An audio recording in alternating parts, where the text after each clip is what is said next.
कार्यक्रम बनाया जा रहा है कल के लिए? दो तीन चीजें हैं सौरभ। सबसे पहले तो प्रधानमंत्री के पूरे शेड्यूल को देखें तो लगभग सुबह में कल सुबह 5:55 के आसपास वहां पे बेंगलोर में उनकी लैंडिंग होगी।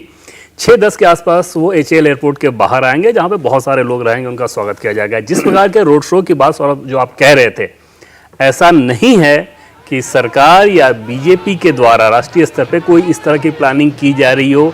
लेकिन आपको याद होगा कि पीएम जब जब विदेश दौरे से लौटते हैं तो बीजेपी कार्यकर्ताओं के अंदर एक उत्साह रहता है, वो वहां पे पहुंचते हैं।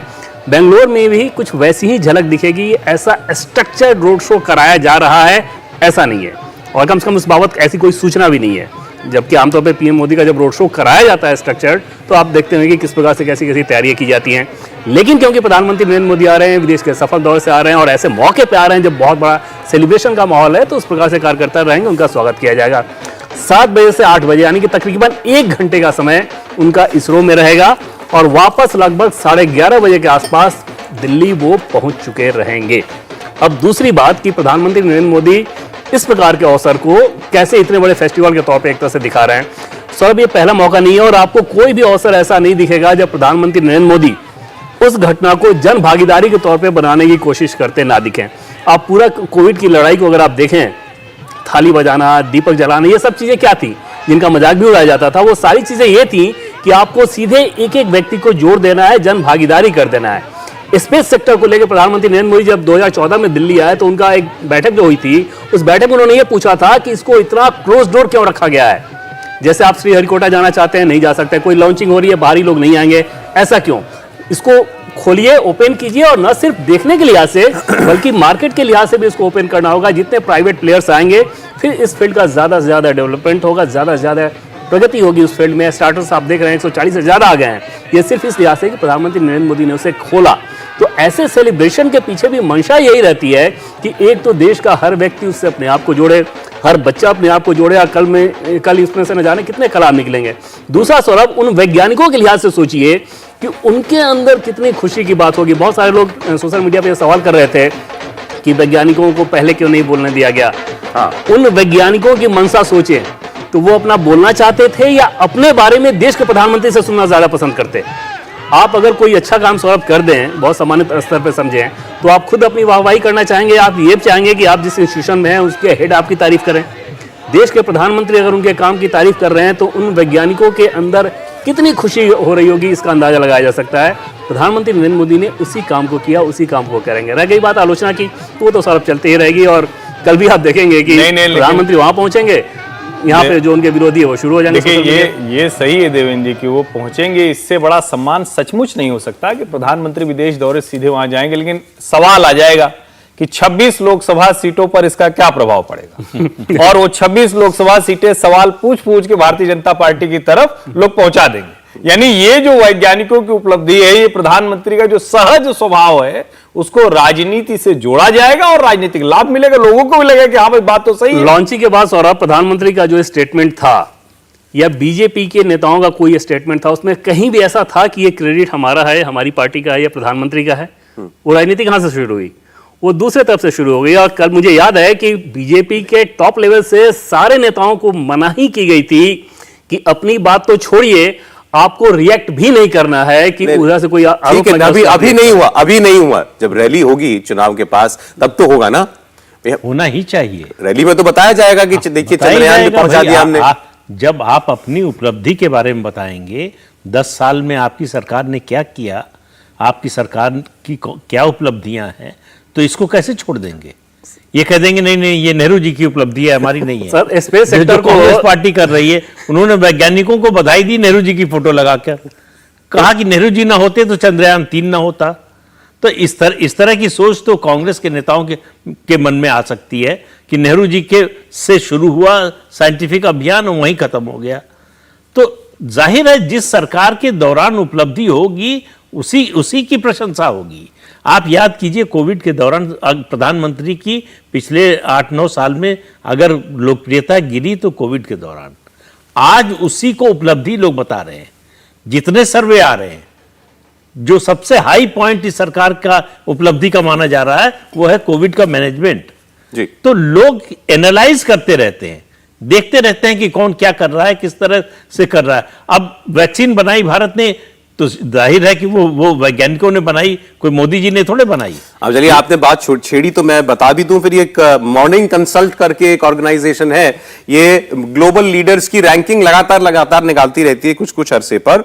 अब इन्होंने ये global leader approval rating tracker जो इनका है, इसमें इन्होंने जो कुछ 10-15 लोगों की जो लिस्ट निकाली है, उसमें टॉप पर नरेंद्र मोदी हैं। अप्रूवल रेटिंग का मतलब यह हुआ सरल शब्दों में कि आपके देश में आपकी स्वीकार्यता कितनी है या कितने लोग आपके काम को पसंद कर रहे हैं। तो नरेंद्र मोदी के लिए 74% अप्रूवल रेटिंग है। लोपेज ओब्राडोर, मैं नहीं जानता हूं, मुझे अभी रिकॉल कर पा रहा हूं किस देश के हैं, वो 62% पर हैं। एल्बनीजी ऑस्ट्रेलिया के प्रधानमंत्री, ये 53% पर हैं। लूला ड सिल्वा ये ब्राजील के, ये 52% पर हैं। मेलोनी या इटली के होंगे शायद, तो ये 45% पर हैं। और ऐसे कनाडा के ट्रूडो जो है 44% पर हैं। जो बाइडेन की अप्रूवल रेटिंग 40% है। जो राष्ट्रपति president prime minister Rishi Sunak है इंग्लैंड के, उनकी 30% पर है। फ्रांस के इमैनुअल मैक्रोन वो 25% पर है। तो ये सारे वेस्टर्न कंट्रीज के नेता 20, 25, 40% इस पर है। और नरेंद्र मोदी की अप्रूवल रेटिंग जो है वो 74% पर इस वक्त है। नहीं, और ये जब से ये मुझे ध्यान में आ रहा है कि मॉर्निंग कंसल्ट की जो अप्रूवल रेटिंग आती है, इसमें प्रधानमंत्री नरेंद्र मोदी अकेले नेता है जिनकी अप्रूवल रेटिंग लगातार एक तरह से कहें कि 70% के आसपास वो घूमती रही है। और ये कोई इंडियन एजेंसी नहीं है, न तो कोई तुलना है। और उसमें जो सबसे बड़ी बात है कि जिन मुद्दों को लेकर कई बार आलोचना होती है, उन सब के सवाल यहां पूछे जाते हैं। और बार बार जो कहा जाता है ना कि मोदी ने तो देश को बांट दिया है उनके पक्ष में और विरोध में, और अगर सचमुच वो पक्ष में और विरोध में लोग खड़े हैं, तो अगर 70, 30 और 72, 28 का रेशियो है, तो दूसरे नेताओं को सोचना चाहिए कि वो अपना भरोसा क्यों नहीं। मैं और इसको डिटेल में मैंने खोला तो बता देता हूं। Narendra Modi India 74% approval, disapprove करने वाले लोग 20% पर हैं। नंबर 2 पर स्विट्जरलैंड के, नंबर 3 पर मेक्सिको के, फिर ऑस्ट्रेलिया मैंने आपको बताया। इसके बाद नोन कंट्रीज में या जिनसे हमारा कुछ संपर्क रहता है, कनाडा आता है 44% पर, मैंने आपको बताया। Joe Biden 40%। जो बाइडेन के लिए सोचिए आप, अमेरिका के राष्ट्रपति के 40% लोग अप्रूव करते हैं, 52% लोग डिसअप्रूव करते हैं अमेरिका के राष्ट्रपति को उनके देश के अंदर। ये वहां स्थिति है। इंग्लैंड में 30% अप्रूवल है, 60% लोग जो हैं डिसअप्रूव कर रहे हैं। और यहां इंडिया में 74% अप्रूव कर रहे हैं, 20% लोग केवल डिसअप्रूव कर रहे हैं, नाखुश हैं एक किस्म से। और वो अपने सरकार के 10वें साल में, अपने सरकार के 10वें साल में।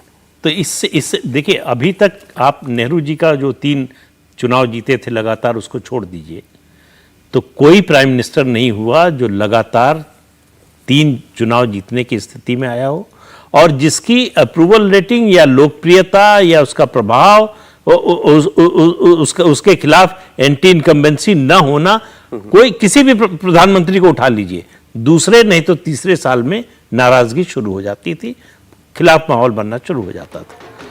9.5 साल हो गए, नरेंद्र मोदी के खिलाफ एंटी इनकम्बेंसी ये किसी भी सर्वे को उठाकर देखिए। अच्छा, पहले लोग कह रहे थे वो टीना फैक्टर है, देयर इज नो अल्टरनेटिव, अब तो अल्टरनेटिव भी दे दिया गया है। और वो अल्टरनेटिव उन लोगों को ज्यादा सूट करेगा, बीजेपी के रणनीतिकारों से बातचीत से ऐसा लगता है। दूसरी चीज सौरभ, जो आप कह रहे थे कि चुनाव में इसका फायदा मिलेगा, अगर स्पेस सेक्टर को दूसरे देशों के सैटेलाइट छोड़ के आपने 3,500 करोड़ रुपए का विदेशी मुद्रा यहाँ पे हासिल किया है, क्या ये उपलब्धि नहीं है बताने के लिए, और होनी नहीं चाहिए? प्लस इसमें आप ग्रोथ के हिसाब से सोचिए कितना ज्यादा होगा। दूसरी चीज, जैसे आज का ही उदाहरण ले लें आप, 40 साल बाद, मतलब इंदिरा गांधी के बाद कोई भारतीय प्रधानमंत्री आज एथेंस में है, ग्रीस में है। वो देश जो कि यूरोपीय यूनियन का गेटवे कहा जाता है, वो देश जो कि नाटो का सदस्य है, और आपको इस तरह से उसकी अवहेलना करनी चाहिए? सालों बाद गए हम, 40 साल के बाद। और जो अभी व्यापार है सौरभ, अंदाजा आपको कितना क्या है? महज $1.5 बिलियन का है। आप अंदाजा लगाएं कि यूरोपियन यूनियन का महत्वपूर्ण देश, नाटो का सदस्य देश, और वो इस प्रकार से एक तरह से अछूता रह गया। जबकि उस लेन में आप देखें तो इजराइल के साथ आपके अच्छे रिश्ते हैं, भूमध्य सागर वाले लेन में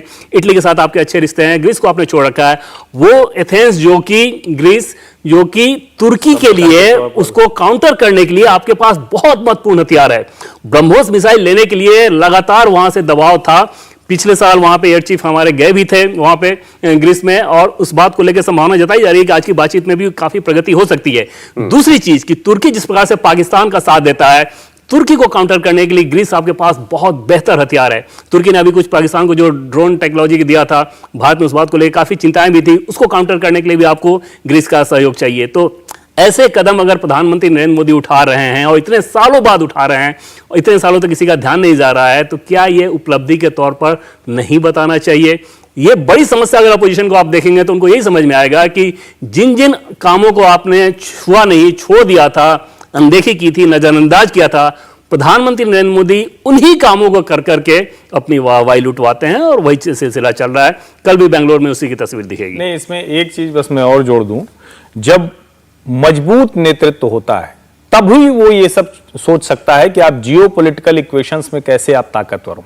कोई कोएलिशन गवर्नमेंट होगी या कोई ऐसा नेता होगा जो खुद से निर्णय नहीं लेगा, तो वो ये सब नहीं सोच सकता है। वो सेरेमोनियल काम कर सकता है, जहां आप रोज जाते हैं जिन देशों के साथ, वहां जा सकता है। इस तरह के नए एवेन्यूज तैयार करना है, नई जो कहते हैं ना कि डिप्लोमेटिक रिलेशंस के आधार पर कैसे हम अपनी ताकत करें, वो तभी तय हो सकता है जब डिसाइसिव लीडरशिप हो और जिसको हम कहते हैं ना कि क्लियर कट मैंडेट, ये दोनों होता है, तभी ये हो पाता है।